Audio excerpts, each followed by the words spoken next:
Morning and अस्सलाम वालेकुम बच्चों। मैं आपकी टीचर मिस समरीन हारून। बच्चों आज हम करने वाले हैं उर्दू खुशखती में काम।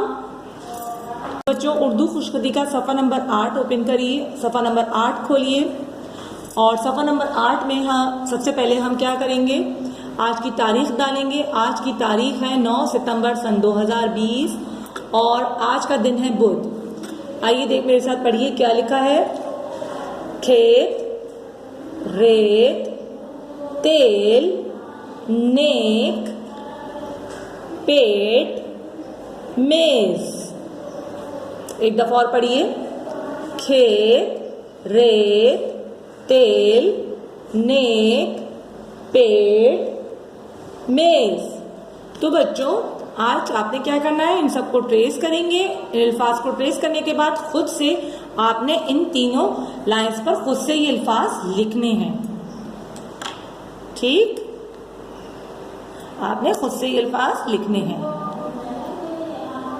जी तो मेरे प्यारे बच्चों, आज आपने क्या करना है, उर्दू खुशखती का सफ़ा नंबर 8 करना है अपनी उर्दू खुशखती में। और जब आप वीडियो देख लो तो प्लीज़ लाइक करो और कमेंट्स में अपना नेम ज़रूर मेंशन करिए।